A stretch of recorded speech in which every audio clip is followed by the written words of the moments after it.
ओम श्री गुरुभ्यो नमः। अखंडमंडलाकारं व्याप्तं येन चराचरं तत्पदं दर्शितं येन तस्मै श्री गुरवे नमः। आज पुनः उसी क्रम में श्री शिव महापुराण कथा के महात्म्य को समाप्त करते हुए हम सभी श्री विद्वेश्वर संहिता के प्रथम अध्याय में प्रवेश करेंगे। तो हम सभी बाबा महादेव को प्रणाम करके विद्वेश्वर संहिता में प्रवेश करते हैं।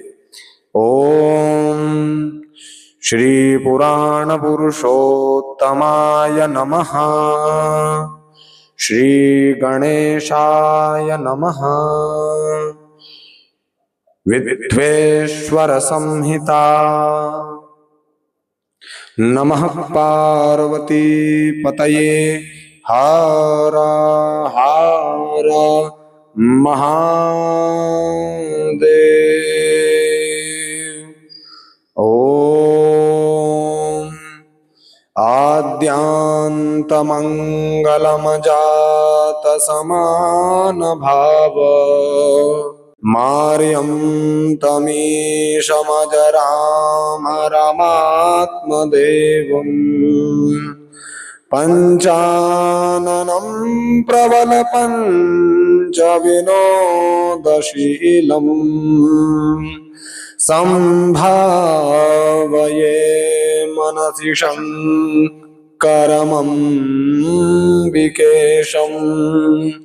ओम इसी विद्वेश्वर संहिता के प्रथम श्लोक के साथ हम सभी अंबिकापति बाबा महादेव को प्रणाम कर कर विद्वेश्वर संहिता में प्रवेश करते हैं। तो आप सभी बाबा के चरणों में हमारे साथ जय घोष करिएगा। नमः पार्वती पतये हर हर महादेव। विद्वेश्वर संहिता के प्रथम अध्याय में प्रयागराज में सूत जी से मुनियों का तुरंत पाप नाश करने वाले साधन के विषय में प्रश्न चलिए प्रारंभ करते हैं। आप सभी इसका श्रवण करें। जो श्लोक अभी पूर्व में हमने विद्वेश्वर संहिता का गायन करा उसी के हिंदी भावानुवाद सहित। जो आदि और अंत में तथा मध्य में भी नित्य मंगलमय है, जिनकी समानता अथवा तुलना कहीं भी नहीं है, जो आत्मा के स्वरूप को प्रकाशित करने वाले देवता परमात्मा हैं, जिनके 5 मुख हैं और जो खेल ही खेल में अनायास जगत की रचना, पालन और संहार तथा अनुग्रह एवं तिरोभाव रूप 5 प्रबल कर्म करते हैं, उन सर्वश्रेष्ठ अजर अमर ईश्वर अंबिकापति भगवान शंकर का मैं मन ही मन चिंतन करता हूँ। अंबिकापति भगवान की जय। चलिए प्रारंभ करते हैं। प्रयागराज में सूत जी से मुनियों का तुरंत पाप नाश करने वाले साधन के विषय में प्रश्न। व्यास जी कहते हैं, जो धर्म का महान क्षेत्र है और जहाँ गंगा यमुना का संगम हुआ है, उस परम पुण्यमय प्रयाग में जो ब्रह्मलोकों का मार्ग है, सत्य व्रत में तत्पर रहने वाले महातेजस्वी महाभाग महात्मा मुनियों ने एक विशाल ज्ञान यज्ञ का आयोजन किया। उस ज्ञान यज्ञ का समाचार सुनकर पौराणिक शिरोमणि व्यास शिष्य महामुनि सूत जी वहां मुनियों का दर्शन करने के लिए आए। सूत जी को आते देख वे सब मुनि उस समय हर्ष से खिल उठे और अत्यंत प्रसन्न चित्त से उन्होंने उनका विधिवत स्वागत सत्कार किया।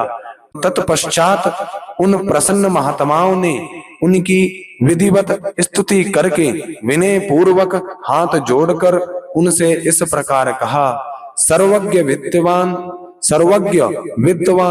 रोमहर्षण जी, आपका भाग्य बड़ा भारी है। इसी से आपने व्यास जी के मुख से अपनी प्रसन्नता के लिए ही संपूर्ण पुराण विद्या प्राप्त की। इसलिए आप आश्चर्य स्वरूप कथाओं के भंडार हैं।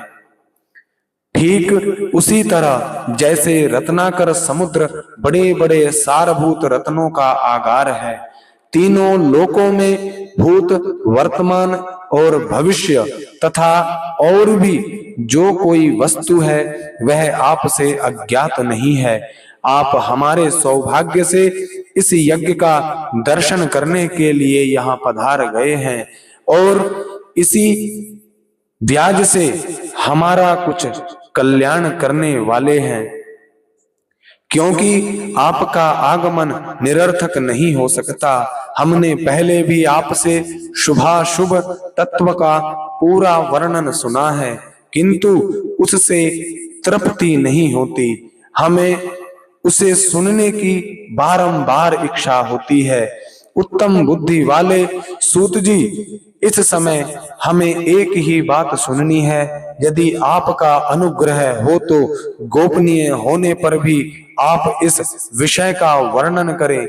घोर कलयुग आने पर मनुष्य पुण्य कर्म से दूर रहेंगे, दुराचार में फंस जाएंगे और सबके सब सत्य भाषण से मुंह फेर लेंगे, दूसरों की निंदा में तत्पर होंगे, पराय धन को हड़प लेने की इच्छा करेंगे, उनका मन पराई स्त्रियों में आसक्त होगा तथा वे दूसरे प्राणियों की हिंसा किया करेंगे, अपने शरीर को ही आत्मा समझेंगे, मूढ़ नास्तिक और पशु बुद्धि रखने वाले होंगे, माता पिता से द्वेष रखेंगे, ब्राह्मण लोभ रूपी ग्रास के ग्रास बन जाएंगे, वेद बेचकर जीविका चलाएंगे, धन का उपार्जन करने के लिए ही विद्या का अभ्यास करेंगे और मद से मोहित रहेंगे, अपनी जाति के कर्म छोड़ देंगे, प्रायः दूसरों को ठगेंगे, तीनों काल की संध्योपासना से दूर रहेंगे और ब्रह्म ज्ञान से शून्य होंगे।